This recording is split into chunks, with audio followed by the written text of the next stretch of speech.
In a world of endless convenience, we face a quiet tragedy, the gradual erosion of our ability to think deeply. When every answer sits only a click away, what we're actually missing is the rare clarity that comes only from grappling with ideas ourselves. Welcome to the Growth Mindset Psychology Podcast, a space devoted to resisting our culture's demand for sound bites and cultivating something richer, thoughtful inquiry, deep understanding, and intellectual independence. I am Samuel Webster Harris, and today we're exploring the rare and increasingly necessary craft of deep thinking. We'll be asking what it means to reclaim our minds from the tyranny of convenience. If you want to be a high performer, an inventor, a writer, or simply make better decisions in your life, or maybe you want to have greater control of your emotions instead of reacting to the strings that the world pulls on your mind, well, all of those desires would require you to learn to be a deeper thinker. Conveniently, that is what this episode is about. We're going to learn the ways that we take mental shortcuts and absorb opinions that aren't our own, and instead we're going to find out how to train our mind to be a deeper questioner, to doubt easy answers and see beyond the surface of our thoughts and appreciate the beauty in complexity. We'll be learning about daily habits to help us understand the world and ourselves in a much more profound way. And if you are willing to travel with me and go deep, you might find a lot more clarity you didn't realize was even missing. Stay tuned. I confess that I have been on a bit of a Cal Newport binge lately, and I'm a big fan of his books like Deep Work and Slow Productivity. And this episode will cover some of my favorite concepts of his to help you cultivate deeper thinking and to live with deeper purpose behind our actions. Kicking off the episode, I actually want to use Charlie Mungers' approach of inversion and identify the main habits that ruin deep thinking and encourage us to fall back on shallow thinking, because these are of course the things we need to learn to be avoiding, and will help us make sense of the habits we then want to cultivate. So the first big mistake that we make is outsourcing our thinking to others. The internet, social media, it turns us into parrots. We'll hear something and think, oh, that sounds clever. And then we promptly repeat it without a second thought. We let our moral compass be calibrated by whatever our online tribe is saying this week. We don't realize that we're doing this or that we're giving people unrivaled access to our own opinions. Things that we hear, things that we read in Substack or newspapers, things that are shared on social media or by some podcaster, we let their beliefs be our beliefs. And we take on rapid confirmation bias without actually questioning why we're accepting these ideas. Now, sure, there can be some wisdom in crowds, and as a human, we need shortcuts to get along in life, and we need to let a lot of ideology sink into our thinking patterns without questioning it to integrate into society. But we need to become aware of so many opinions that are coming at us that we haven't received a well-rounded view on before we agree with an opinion. The second mistake we make is prioritizing fast emotional hits. I'm hardly going out there when I say in the modern age, our minds are becoming very accustomed to quick fixes. It's not just our thoughts that are outsourced to other people these days, it's our emotions too. We aren't used to doing hard work to feel good. Why bother with the slow business of working things out or reading a book when we can get a dopamine hit from a notification on our phone instead? We prefer to scroll, swipe, consume, choosing to pay our attention to the fleeting sparks of notifications over stillness. Our increasing screen time is a silent killer of our own ability to think for ourselves. Our phones are like little sugar dispensers, feeding us just enough excitement to keep us scrolling, but never enough to be truly fulfilling. It's the intellectual equivalent of eating candy floss all day. And the final thing I want to talk about on this is checklist mentality. We have a collective obsession with lists. The internet is full of secret hacks to six figures or 5-minute mindfulness, as if you could transform your life by using a quick checklist and a bit of motivation. It all sounds wonderful, but the reality is it takes a long time to achieve anything. Even what I'm going to lay down in this episode is going to take you 6 months to a year to start feeling all the benefits, and just listening to it once isn't going to actually change your life. It's the habits and practices you have to put in place. Now, looking at those 3 habits I've mentioned, outsourcing our thinking to others, prioritizing quick emotional satisfaction, mainly using our phones, and checklist mentality, All of these habits push us into the fast System 1 automatic thinking, where we use a heuristic to make a decision. For example, we might think, do I like this person, or does what they're saying make me feel good? If yes, okay, I'll believe what they're saying. Instead, a deeper thinker will use their slower System 2 style thinking, which requires deliberate and analytical parts of the mind to question and critically examine information. These people are genuinely curious. They like to take things apart and figure out how they work. They certainly won't rush to the end of the list and expect to get any benefits from it without taking a very slow and steady time about doing each task. And they're the ones who are more interested to read something that disagrees with their opinion and consider what it means rather than finding things they do agree with. These people really value quality information and viewpoints and resist the urge to settle for quick answers. It's much slower, yes. It might feel less glamorous in this world of speed and feeling like you do have answers, but there's something much more admirably solid about it, and that's what we're going to be aiming for today. So now let's go on to the habits we can focus on to directly combat these shallow thinking fallacies. Firstly, we want to focus on improving the quality of information we consume whilst decreasing the quantity of it. We are drowning in information. Even though that information might only be a few inches deep, we're being bombarded by facts, figures, videos, anything that can take up our attention. Instead, we need to be more sensitive to where our attention goes and prioritize higher quality information whilst dumping all that time that we spend on social media or consuming highly processed information that doesn't give us the chance to think for ourselves. Cal Newport suggests that to build this habit, we should look at different timescales of our consumption habits over a daily, monthly, and seasonal scale. On a daily level, he advises we should choose one high-quality news source that isn't algorithmic, such as a curated newsletter or podcast. Try to find sources that question both sides or on purposely find opposing sources from both sides of an argument. Then on a monthly scale, we should try to be making time to deeply engage with topics and tackling a few deep topics a month using sources like The New Yorker, Atlantic, Foreign Affairs, New Scientist. Perhaps maybe once a week, go to a coffee shop to read real printed articles and engage with professional journalism or deeper philosophy, and try to avoid attention-grabbing headlines coming at you on your phone. Then, on a seasonal scale, we should be consuming books. Instead of relying on news and social media to tell us what to think about Israel and Gaza, for example, it's worth reading books about the history of the situation by Noam Chomsky or Rashid Khalisi, and you'll understand the whole thing in much more depth than any TikTok or 30-second news broadcast. Whatever you think you care about, you should spend time to get a comprehensive and nuanced understanding where it takes you multiple weeks to consume the material. If you find yourself forming a strong opinion about something after a day, you have no place having a strong opinion when you really don't know everything about something, because you've only been given easy answers. These days, over 50% of people get some of their news from social media. How dumb is that compared to the approach we've just outlined? So please don't let that be you. I'll give you an example of how you might put this into practice. Let's say you're really into technology. Instead of flipping between Reddit threads and Hacker News, you could subscribe to a curated newsletter like Ben Thompson's Stratechery. Then maybe once a week you can read 5 long-form articles from the MIT Tech Review or spend some time tackling a book on the history of innovation. And by doing that, you'll have a much better idea about how technology impacts the world and what's going on than consuming attention-grabbing headlines. And then when it comes to general principles, of course, you can't read or watch pure, hard-thinking, high-quality non-fiction deep things every single moment of your free time. For example, I thought the BBC documentary series on the Iraq War following its 20-year anniversary was fantastic. They also did a similar one on the Troubles in Ireland. They were both brilliant documentaries that taught you a lot, but if you watched them every single evening for 2 weeks, it would be really depressing and hard work. So when it comes to your entertainment, try and space it out with a ratio of maybe 1-to-1 fun things to smart things that will keep you balanced and enjoying it, but will really help you stay much more informed and build your own personal wisdom. Now onto the second habit. Here we need to increase our comfort with boredom.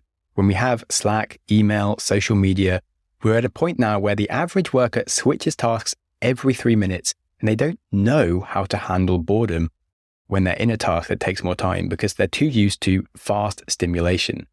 It's been shown that simply having a smartphone present, whether that's in your pocket, on your desk, having that there in your presence genuinely reduces your cognitive capacity, which is insane.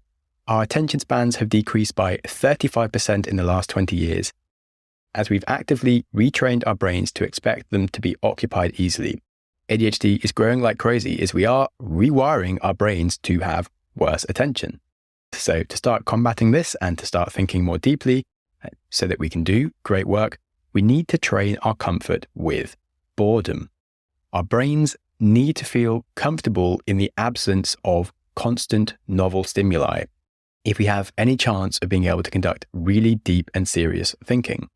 Boredom is where good ideas happen, and it's where our brain becomes truly creative. If we can resist the easy-to-grab shortcuts for alleviating boredom, of which there are infinite shortcuts available on our phone, instead our brain learns to start coming up with productive and useful solutions to alleviate boredom, like coming up with creative ideas and turning things over in our mind that are important to us. So besides some obvious advice like removing social media from your phone and turning off notifications, you also might want to remove your email accounts if you find yourself checking them on your phone a lot. And if you're prone to things like checking crypto prices or apps, you might want to remove those. Anything that you have on your phone that is non-essential and you find yourself often going to, you should probably try and get rid of it.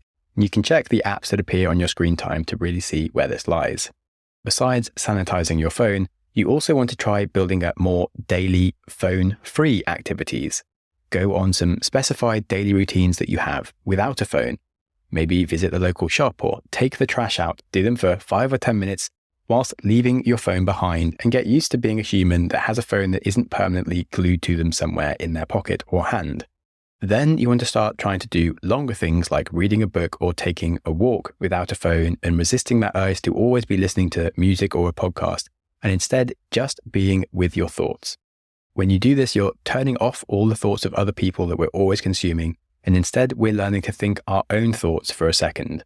Finally, perhaps on the weekend, try and grow this activity and take a longer walk for an hour, maybe 2, without your phone and reducing your attachment to it. Of course, doing actual meditation as well is a really good habit, but I know a lot of people really resist that because when they first start doing it, they basically fail and it feels unproductive and useless. Whereas I find that spending some time without my phone, you get some instant, really good results from it. If you just go for a 20-minute walk without your phone, you come back feeling so refreshed and like this free human that can do what the hell it wants. And you're like, wow, I can think my own thoughts. And I find that's much easier to grow than meditation personally. The other thing you want to do is when you're in the house, try and have a location in the home where your phone is kept all the time. Cal Newport calls this the phone foyer method. And this means that you just keep your phone plugged in at one specific location where your phone lives. And try not to keep that location as your bedroom or the kitchen. This, of course, stops you from having it always in your pocket or on the desk in front of you, and it creates some really useful friction to having the always available instant distraction device to hand, where the moment your brain is bored, it can always go onto your phone and find something to occupy it. Of course, your phone is still a useful device and it can be used for useful things whilst you do this, and you can take calls, but you're importantly reducing your dependence on it. Doing all these things will really help increase our comfort with boredom and becoming more creative. And next, we want to start working on cultivating our attention.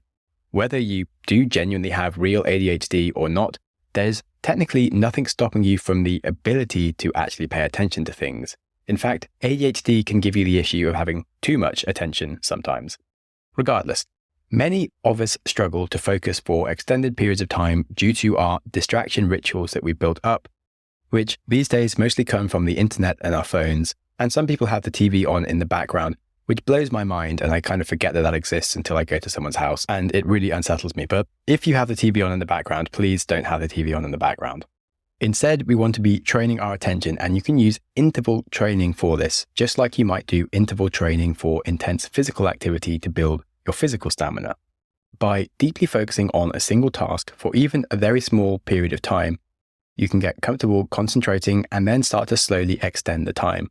Let's say you struggle to read books. You can start by reading a single page a day. Trust me, anyone can read a single page of a book. But once you do that daily, it's easier to build that up. As a general principle, it's best to start small with any habit. Try and set yourself a 10-minute interval to just focus deeply on one task without looking at your phone. And once you're comfortable, gradually increase it to 15 minutes and then 20 minutes and so on, and you'll find yourself building that habit of being able to focus on one thing and it not feeling like a scary big task to jump into. Try and set yourself specific goals for your different tasks, whether they're work-related, reading, even watching a movie without interruption. The goal here is to just sustain attention without reaching for external stimulation. For example, something I'm working on is the fact that I can focus for hours in a row on my writing when it is the night before I have to release an episode. But where I struggle is keeping my attention on my writing when there isn't an element of urgency. And I'm working on training that, starting with just half an hour a day of something small. I initially thought, well, I can write for hours when it's urgent, so I must be able to just write all morning 5 days early, but I can't. So instead, I've started with half an hour of writing, and I can definitely do half an hour of writing. And once I've actually started doing half an hour, it's often not so hard to extend it to an hour. But having the overly ambitious goal of 3 hours of writing when it wasn't urgent really didn't work for me. Of course, you can use your environments and rituals to help cue you into the task. So a dedicated space or playlist might really help kick your brain into gear. And if possible, definitely remove all technology altogether and use a pen and paper when you can. And you'll be surprised how much easier it makes it to focus when you don't have to constantly choose to focus on the hard thing against other easier options, because there are no other options. Whilst you're training your attention, it can be really helpful to track your progress on just this item, or something that I've finally got my head around lately is time tracking in general on all work. As a warning, I have tried to do this several times over the years before and failed completely, so I wouldn't put any pressure on you here to get this straight away. But for me, it's been super useful because I do suffer a lot from time blindness, and logging what I do each day has been really eye-opening to see where the time goes and help me be more aware of when I'm clearly going off track, and it helps build a bit more awareness of my choices. One of the fallacies I fell into when I wanted to do a 3-hour writing block was I'd say to myself, like, oh, I'll just do email for 15 minutes before I start writing. And then after that, I'd be like, well, I'll just check LinkedIn for like 15 minutes, only 15 minutes. And then the next thing I'd be like, well, I just need to do 15 minutes of reading about the inventor of Roller Coaster Tycoon, because he wrote 99% of all that code by himself. That is crazy. And oh crap, the morning's gone and I haven't done any writing. And yeah, that was basically the hit story of most of my mornings for the last year. And it's amazing how your mind will find anything else to do when you try to give it a big, long task that it's scared by. But if you do turn all of your technology off and write a plan for what you're going to do and set a small, manageable time limit for your first task of maybe only 15 minutes, but a task you actually should be doing, you'll be surprised that it does get done and your attention will start to build. This morning, I wrote for half an hour about something that is totally not urgent, and I am very proud of myself. And I'm sure you can do this too. Now, onto the fourth step in our quest for thinking deeply. This step is about increasing your working memory. Memory is essential to hold, manipulate, and connect pieces of information in our minds. Nikola Tesla was infamous for his extraordinary ability to visualize and work through complex inventions entirely in his mind. Kind of like a real-life scientific inventor version of Sherlock Holmes. Tesla would mentally assemble inventions and run them in his imagination, checking for flaws before the effort of building a real physical model. Now, of course, you might not want to be trying to reinvent the electricity network, but if you want to connect dots and compare different complex thoughts, you need to work on your memory capacity, and that is a completely possible feat. Before humanity had books, many humans could remember an entire book length of a story, so you can certainly hold a few more things up in your mind too. It's proven with training that you can increase your capacity for digit retention by 30%, but what's more important is retaining concepts and working with them. There's a technique called productive meditation where you focus on a single and complex specific problem, and you can do this whilst you're taking a walk or engaging in any low stimulation activity, cleaning, cooking. And whilst you're doing this, what you want to do is to stay focused on one problem and try to attack it from different angles. It really helps you practice juggling multiple ideas in your head and improves your ability to conduct structured thinking without external aids. The reason you should do this is because it's a similar concept to the fact that it's very hard to become a good mathematician if you always use a calculator, because this blocks your ability to actually think about how numbers work together. And that means that you can't wrestle with complex mathematical concepts in your mind when you've only ever used a calculator to even just do addition. In our modern day with our phones, You can always Google a problem or rely on a news source for opinions instead of forming your own. This is bad on many ways, and it primes us to think these thoughts as our opinion without us doing the own work of coming to a solution ourselves. There's a technique for meetings in Japan where the most junior person offers their ideas first so that they can offer their unique insights and aren't swayed by more senior people in the organization. Because if a more senior person shares their opinion first, junior people are much more likely to just agree with them instead of coming up with novel ideas. Following this, how can you say that you are in control of your own opinions if you always let yourself get primed on your opinions by letting other people tell you about theirs first? The internet is like a calculator that does the thinking for us, but stops us from wrestling with the concepts ourselves. So try to get away from it more. Like we've already mentioned, walks without a phone are really useful, but now think about how you can use them productively to battle with different concepts. Marie Curie, for example, she used to go on long walks relying on her own working memory to think about complex relationships between physics and chemistry and reflect on her research as she walked. This mental endurance helped her achieve groundbreaking discoveries as she built the capacity in her mind to wrestle with quite a few deep topics at once. Okay, we're going to have a quick ad break now to talk about our sponsors who keep the show running, and we'll be back to learn about how to think intellectually about anything and cultivate a much greater curiosity that is essential for building our deep thinking practice. You're, of course, welcome to skip the ads, but please do stay tuned. Okay, so the things we've covered so far are hugely beneficial for our ability to become a deeper and more informed thinker. And now we're ready to start thinking about the art of thinking like an intellectual, which I'm going to break into 3 main sections. It's important to realize that intellectual practice isn't just about acquiring knowledge. It's much more about cultivating curiosity, seeking nuanced understanding, and integrating ideas into a complex, organized worldview. The goal is to develop a stance of inquiry where you look beyond surface level information and engage much more deeply with subjects, whether these are artistic, philosophical, or technical. The first thing I want you to do here is to pair primary and secondary sources together. But instead of just reading this primary content like a classical novel or a scientific paper, first it's worth exploring secondary sources, commentaries, critiques, analyses. And this can help us give different viewpoints and ways of thinking about this primary content so that we can understand it in more depth and argue with it as we read it. Perhaps you are really into Stoicism lately and you want to read Marcus Aurelius's Meditations book. You might first want to read some Ryan Holiday, the modern Stoic author, who's written about Marcus Aurelius a lot, or perhaps you want to listen to a Stoicism podcast.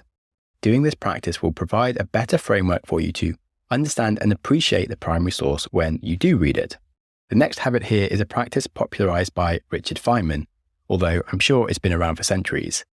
What he advises is to try to maintain idea documents that are ongoing explorations of your thoughts on various topics. These documents serve as spaces for reflecting on subjects, analyzing arguments, integrating knowledge, and doing this will really help you structure and refine your thinking and provides a record of intellectual growth for you. Doing this, I find, can be particularly helpful in retaining complex information and to see connections between different ideas over time. I did a whole episode on Richard Feynman's method for becoming an expert on any topic that's really worth listening to, and I'll stick a link to that in the show description. And I'll also put some notes in the show description of some of his own example idea documents that you can use to help you structure your own approach if you want to try doing this. To give a quick overview of how he builds these documents, he starts by choosing a topic or a theme that he's very interested in and wants to understand in depth.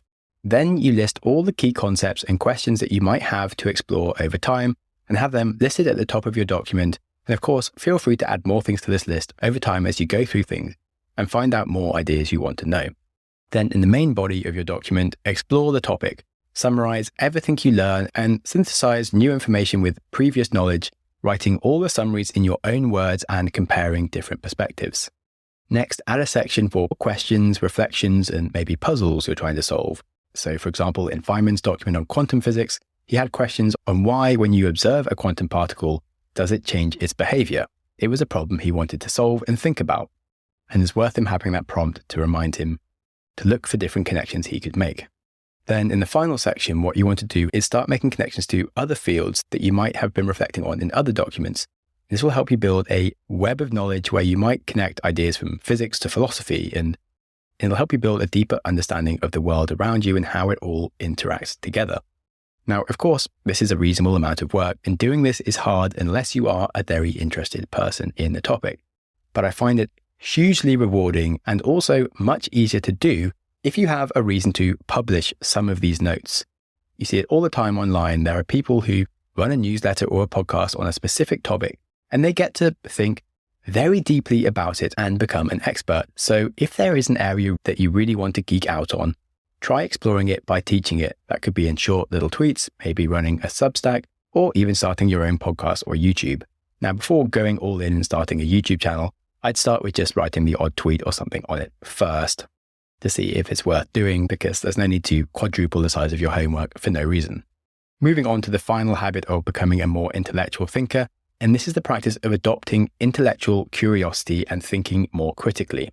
We want to build a combination of humility to recognize that there's always more to learn on the topic, whilst also having a stubborn approach to being more argumentative over any stance that is proposed to us. When you look at any topic in the world, there is always complex and contradictory viewpoints. If you can foster a deeper sense of curiosity and willingness to engage with new ideas, you then deepen your understanding of the world. So if you are interested in the news, try reading news from opposite ends of the political spectrum or from entirely different nations. And this principle applies to anything. You should have multiple sources on anything you're diving into. And then when it comes to being more argumentative and less of a pushover, if you're reading a book or listening to a podcaster that you love, argue with them, simply for the sake of questioning the ideas that are going into your mind. Charlie Mungers said that you shouldn't hold a belief unless you can argue the opposite opinion better than the person opposing you. And doing this really helps broaden your perspective, reduces your bias, and improves your problem-solving ability. So much of the work that people need to do when they are in coaching or therapy is essentially just questioning their assumptions and thinking and imagining the world from the opposite viewpoint. And it's incredible how simple and yet effective this is for solving people's problems.